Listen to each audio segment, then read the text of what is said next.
नमस्कार दर्शकों, स्वागत है आपका आज की हमारी इस चर्चा में। ये चर्चा है दिल्ली से जुड़ी हुई। दिल्ली में जब चुनाव हुए थे, वादे कई लोगों ने किए थे, लेकिन जो अभी सरकार में है उनका जो सबसे बड़ा वादा था वो महिलाओं को लेकर था।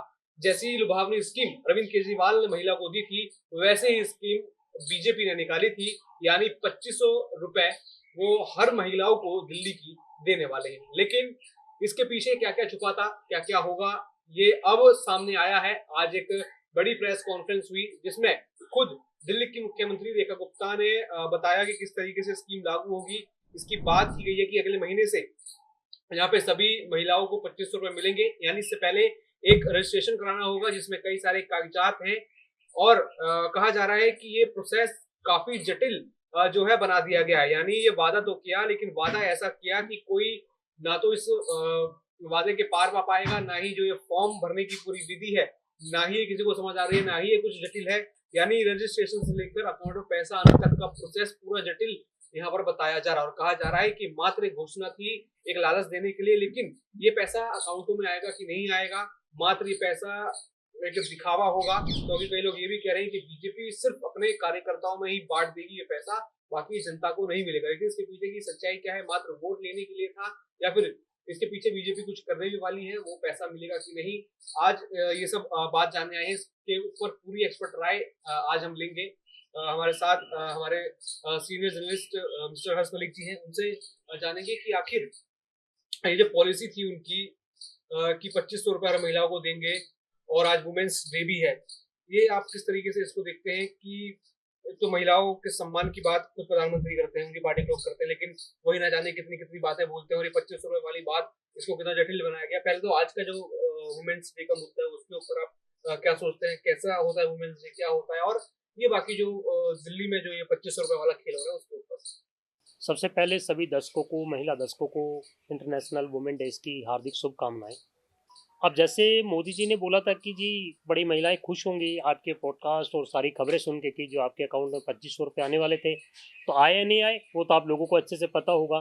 सरकार ने इतना जटिल और इतने वादे आप लोगों से किए थे और इस तरह की उम्मीद जताई थी कि जैसे पैसा समझो कि आपके अकाउंट में पहुंच गया है, और वो पहुंचेगा कब इस चीज़ की अभी कोई गारंटी नहीं है।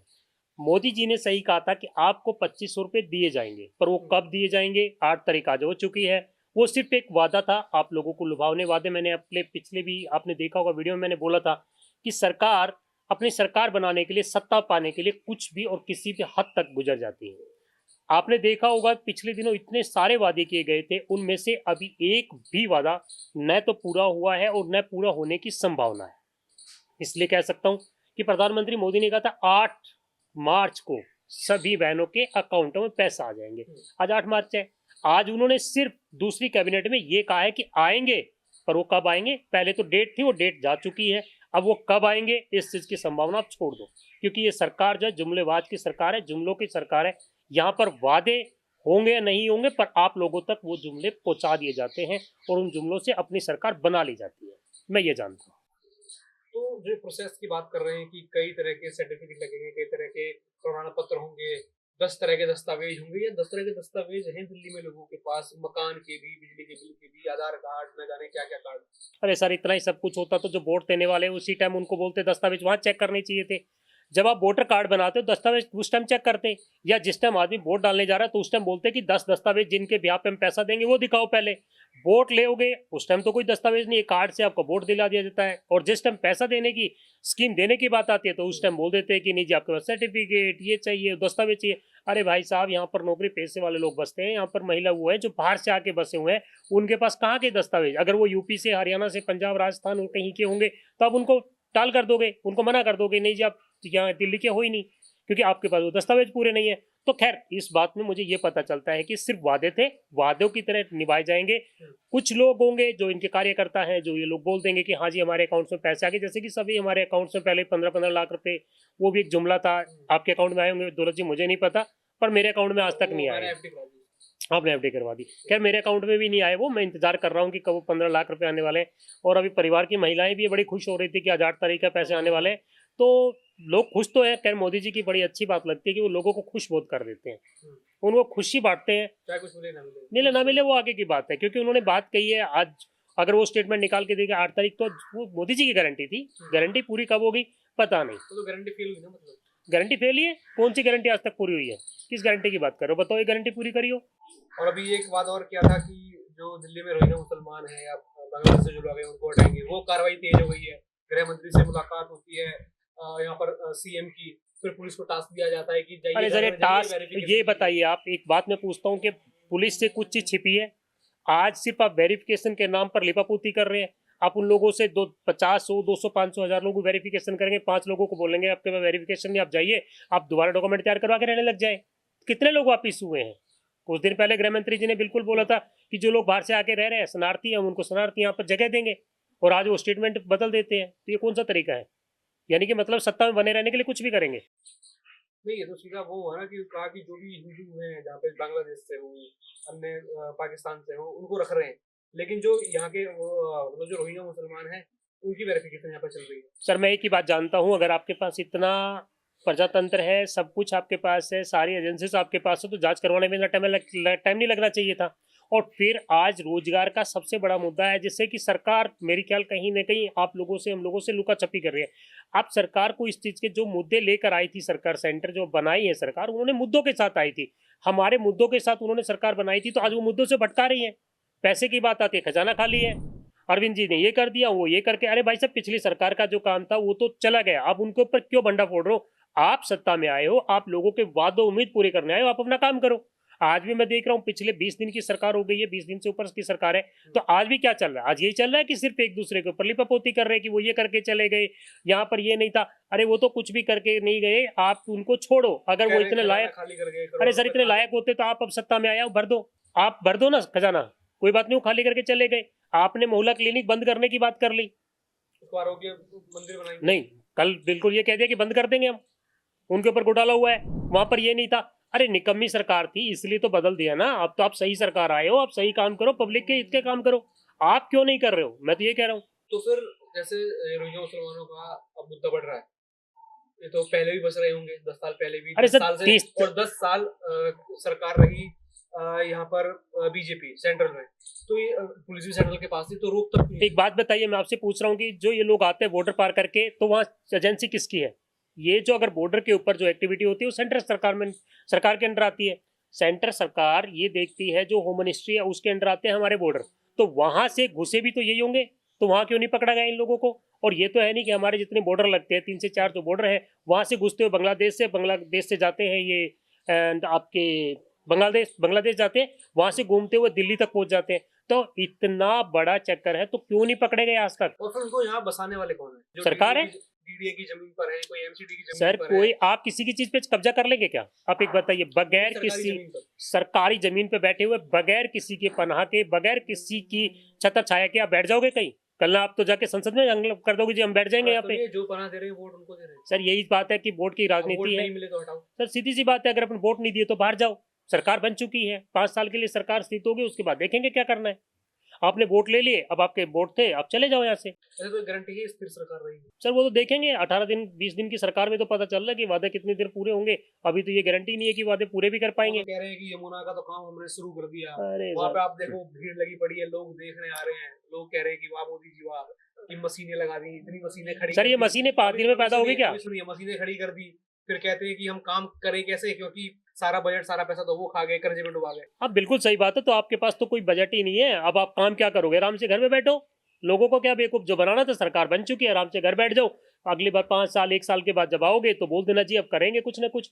आप एक बात बताइए, चलो छोटी सी बात, यमुना की सफाई की बात कर रहे हैं, अरे भाई वो एलजी साहब जो कि पहले उन्होंने कोई फाइल पास नहीं करी, आज वो एलजी साहब जाकर कह रहे जी काम शुरू हो गया, तो ये क्या है? क्या मंशा लेकर बैठे थे? मतलब कि सेंटर में सरकार हमारी हो, स्टेट में सरकार हमारी हो, हर जगह सरकार हमारी हो, और उसी तरीके से हम दूसरी सरकार आएगी तो काम नहीं करने देंगे। तो ये तरीका तो ठीक नहीं है। लोगों के हित की बात करो ना, अगर आप सेंटर में बैठे हो या स्टेट में बैठे हो, आप लोगों के हित के लिए आए हो। आज आप किस मुद्दे की राजनीति नहीं कर रहे हो, आप सिर्फ भटका रहे हो लोगों को। इनके जितने मंत्री हैं वो ऐसी स्टेटमेंट देते हैं, अभी देखा होगा कि यूपी के एक मंत्री ने बोला है कि यहाँ पर आ जाते हैं भीख मांगने के लिए। अरे जो हक है हमारा, जो सरकार ने योजनाएं बनाई हैं, जो हम लोगों के लिए योजना बनाई, हम उसकी बात कर रहे हैं, और आप हमें बोल रहे हो कि भिखारी हैं, गेट पर आके खड़े हो जाते हैं। आज वोट लेकर आप जीत गए तो हम भिखारी बन गए?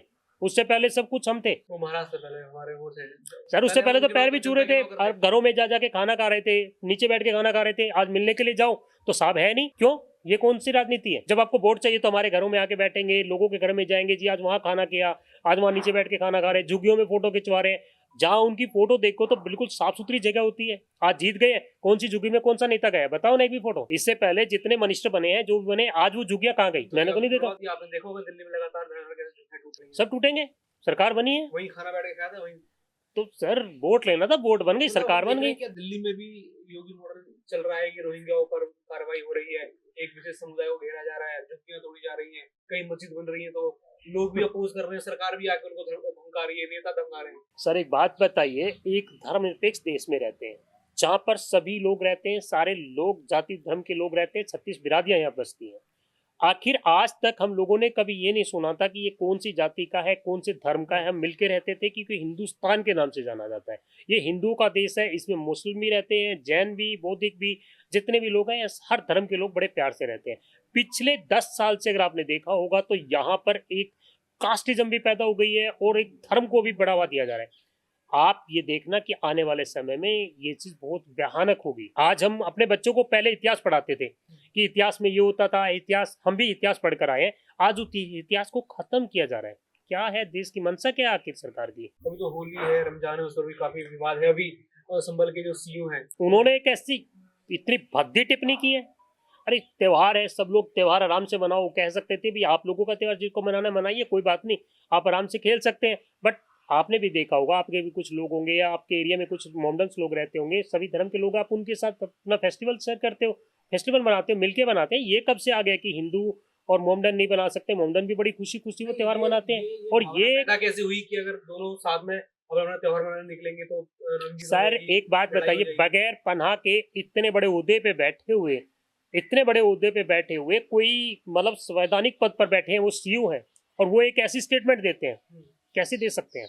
और गोल्ड मेडलिस्ट भी ओलंपिक भी है वो। सर मैं ये तो कह रहा हूँ, दे कैसे सकते हैं? ये पूछने वाला कोई है? अब बताओ कि एक आदमी हिंसा भटकाने वाला काम कर रहा है कि वो ऐसी स्टेटमेंट देता है, वो कहता है जी अगर आपके कलर लग गया तो अपना वो कटवा लो।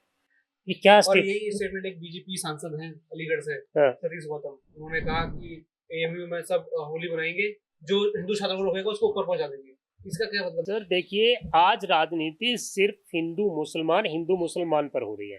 अब ये लुभाने की कोशिश कर रहे हैं कि हमारे हिंदू कितने हैं और हमारे मुसलमान कितने हैं। नहीं, ऊपर पहुंचाने वाली बात है। वो ऊपर पहुंचाने वाले तो ऊपर तो ऊपर भगवान जी हैं, फर्स्ट जिनकी चिट्ठी भेजा, हो सकता है वो बोलने वाला कभी उससे पहले वो ना पहुंच जाए। तो ये चीज मैं कह सकता हूँ कि ऊपर वाले ने चाबी भर के दे रखी। इतनी बड़ी बात नहीं बोलनी चाहिए कि जी आप ऊपर पहुंचा देंगे। हो सकता है साहब कभी नहीं, ये बयान कुछ लोगों को खुश करते हैं क्या, या फिर ये बयान सर वोट दिलाते हैं? एक समुदाय के लिए शायद वो हो सकता है कि उस समुदाय की वाहवाही लूटने के लिए इस तरह के बयानबाजी कर रहे हैं। पर मैं कहता हूं कि अगर आप इतने अच्छे ओहदे पे बैठे हैं, अगर आप एक अच्छे नेता हैं, तो इस तरह की बयानबाजी से बचना चाहिए। सब आप लोगों का काम है कि आप लोग मिलके इस देश का विकास करें, इस देश के लिए अच्छा कुछ सोचें, अच्छी नीतियां लेकर आए, लोगों के लिए काम करें। पर ये कौन सा तरीका है? आप बयानबाजी कर रहे हैं, हर रोज बयानबाजी आ रहे हैं, नए नए कुछ स्टेटमेंट ऐसे निकल कर आ रही है। क्या दिखाना चाहते हैं आप? इससे क्या बयान करना चाहते हैं? मुझे समझ नहीं आया। सर जैसे आज महिला दिवस है, महिला सम्मान की लोग बात कर रहे हैं, खुद प्रधानमंत्री नरेंद्र मोदी ने महिलाओं के सम्मान में अपनी सिक्योरिटी महिलाओं को कर दी। तो जो महिलाएं हैं जो कुछ किसी क्षेत्र में अव्वल आ रही हैं तो उनकी पोस्ट वो डाल रहे हैं। तो पोस्ट डालना, 2500 रुपए दे देना, फ्री बस दे देना, क्या ऐसे विकास हो जाएगा महिलाओं सर का? ये महिलाओं का एक जुमला है। एक दिन आप किसी महिलाओं को फोटो पोस्ट पर डालकर ये दिखाने की कोशिश कर रहे हैं कि हम महिलाओं का सम्मान कर रहे हैं। रोज बलात्कार हो रहे हैं, छोटे छोटे बच्चे के साथ बलात्कार हो रहे हैं, उस टाइम महिला दिवस की याद नहीं आती? महिलाएं आज भटक रही है गली गली, उनको याद नहीं आती? महिलाएं एम्स के सामने जाइए, गवर्नमेंट हॉस्पिटल के सामने जाइए, वो महिला इतनी परेशान है इलाज के लिए, क्या आपको दिखाई नहीं देता? महिलाएं सम्मान की बात कर रहे हैं, महिलाओं को रोजगार दो, उनको अच्छा काम दो, उनके लिए वो जरूरी है, न कि आपके पोस्टर के ऊपर आकर ये दिखाने की जरूरत नहीं है कि हम महिलाओं का सम्मान करते हैं। एक दिन आप दिखाते हैं कि जी महिलाओं की सिक्योरिटी बदल दी है, आज महिलाएं, अरे सर रोज के लिए रख लो, क्या दिक्कत है? आप कुछ महिलाओं को अपने सिक्योरिटी में रख सकते हैं, महिलाओं को काम दो। आज महिलाएं बढ़ चढ़कर है, अच्छी पढ़ी लिखी है, एजुकेशन की बात करो उनके साथ, उनको प्रोत्साहित करो कि कुछ अच्छा करें। आप गांव में जाके देखो, वहां पर इतनी सारी महिलाएं जो बेरोजगार हैं, हर घर में जाकर देखो कि कितनी बेटियां पढ़ी लिखी हैं, बहुत अच्छी पोस्ट से अपने अच्छी एजुकेशन ली है, पर उनके पास काम नहीं है। तो रोजगार बढ़ाइए ना। एक दिन आप फंक्शन करने से और बड़े बड़े बैनर लगा देने से बड़े नहीं हो जाएंगे। देश को विकसित बनाना है तो जो महिलाएं हैं उनको प्रॉपर तरीके से काम दो, उनको उनके ओहदे के हिसाब से काम लेके, जो डिग्रियां लेकर बैठी हुई है, जो बहन बेटियों के पास इतनी एजुकेशन है, आप उसके ऊपर काम क्यों नहीं दे रहे हैं? आपने कहा कि कई सारों के पास एजुकेशन है, लेकिन कईयों के पास एजुकेशन भी नहीं है, तो कईयों को काम तो दे मौका सकते हैं सर। कईयों को तो मौका भी नहीं दिया, पढ़ने का मौका नहीं दिया जा रहा। तो वो चीजें कैसे हो सकती हैं? जैसे आपने बात करी, कई महिलाएं वृद्धाश्रम में, कई महिला आश्रम होते हैं उनमें, तो उनकी स्थिति सर पर कैसे ध्यान महिलाओं दिया की जाए? स्थिति आज बद से बदतर है। आप मथुरा में चले जाइए, वहां पर जितने आश्रम है उनमें महिलाएं, लाखों महिलाएं रह रही हैं। आखिर वो महिलाएं हैं कौन? क्या उनका घर नहीं है? क्या बच्चे नहीं है? क्या उनका हस्बैंड नहीं है? क्या उनका परिवार नहीं है? आप उनसे जाकर बात क्यों नहीं करते हैं? आप किसी भी वृद्ध आश्रम में जाके देखिए, इतनी सारी महिलाएं रहती है, क्या वो लोग नहीं है? उनसे जाकर बात करो कि आखिर क्यों वो महिला आश्रम में आने की स्थिति बनी, क्यों पहुंच रही है वहां तक। उनको जाकर पूछो, उनके घर परिवार से जोड़ो, उनका परिवार बसाने की बात करो। आप कोर्ट में जाओ, फैमिली कोर्ट आपने बना दी, वहां महिलाएं भटक रही हैं, महिलाओं के साथ बलात्कार हो रहे हैं, हर रोज बलात्कार के इतने केस दर्ज हो रहे हैं, क्यों नहीं आप उस चीज को? दहेज उपकरण के केस बहुत सारे हैं, तो आप उनके ऊपर काम करो ना। आपके पास पॉलिसी, आप कुछ अच्छा कर सकते हैं, आपके दिल में है कि हम कुछ अच्छा कर सकते हैं, तो उनके साथ जाके काम करो। एक दिन में पोस्टर पे आकर दिखा देने से सरकार की मंशा साफ हो जाती है कि एक दिन आकर दिखा दिया जी, उससे कुछ नहीं होगा। धरातल पे आके काम करो, धरातल पे रहकर देखो लोगों की स्थिति क्या है, उसको बदलने की कोशिश करो। सरकार की मंशा साफ है कि वो एक दिन की सरकार में दिखाना चाहते हैं कि हम महिलाओं का सम्मान करते हैं, महिलाओं के लिए करते हैं। अगर महिलाओं की सही स्थिति जाननी है तो ग्राउंड पे आइए, गली गली जाके देखिए, आपको पता चल जाए कि महिलाएं कितनी खुश हैं। तो सर, अगर अब दिल्ली में वापस आए, ये 2500 वाली स्कीम क्या होगी सक्सेसफुल? ये मिलेगा भी? सर इंतजार कर रहे हैं, कब आएंगे, इंतजार कर रहे हैं। इंतजार, इनकार तो नहीं हो जाएगा? लग तो यही रहा है, या अगर होना होता तो। या घुमा दिया जाएगा? सर एक बात आई है, यमुना के ऊपर तो इनके पास एक ही दिन में बजट आ जाता है, एक दिन में सफाई स्टार्ट हो जाती है। इनके नेता जा जाके कह रहे जी आप गली खाली करो, आप यहाँ से हटा लो। एमसीडी के कुछ नेता मैंने देखा था, अभी कोई एक पश्चिमी दिल्ली से कुछ नेता थे, वो जाकर कह रहे हैं जो पटड़ी वाले लोग हैं उनको वहां पटड़ी हटवा रहे हैं। अरे सर आप इतने एक्शन प्लान, सौंदर्यकरण करने की बात है तो पूरी दिल्ली का करो ना। संगम बिहार जैसे एरिया में जाके देखो, तिगड़ी जैसे एरिया में जाके देखो, जहाँ पे लोगों का सीवर खुला पड़ा है वो जाकर काम करो, आपको वो दिखाई नहीं देता?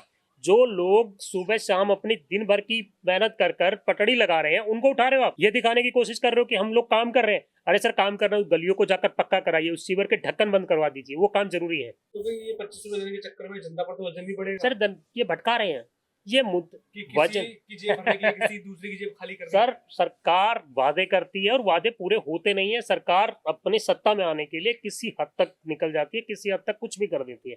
आज सरकार ने वादे पूरे जो पोस्ट इनका बनाए गए थे, 17-18 वो वादे किए गए थे, उनमें से मुझे नहीं लग रहा कि पूरे हो भी पाएंगे 5 साल तक। सिर्फ दूसरी सरकार को कोसने के अलावा इस सरकार के पास कुछ नहीं है अभी तक।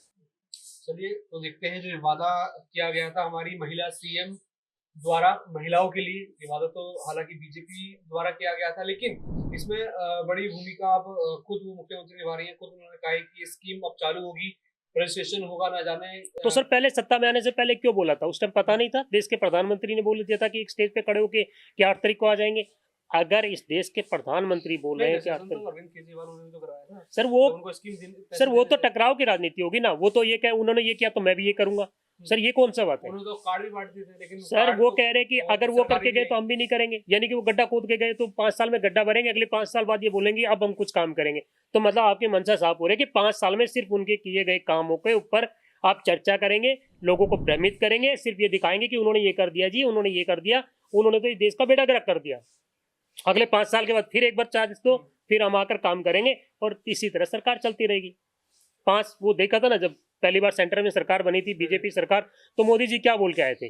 5 साल वर्सेस 70 साल। वो 5 साल नहीं 15 साल हो गए। आज देश का क्या हालत है आपको अच्छे से पता है। कितने साल पीछे कह रहे हैं लोग। सर आप देश की हालत देख लीजिए क्या है, अमेरिका की इतनी हालत है।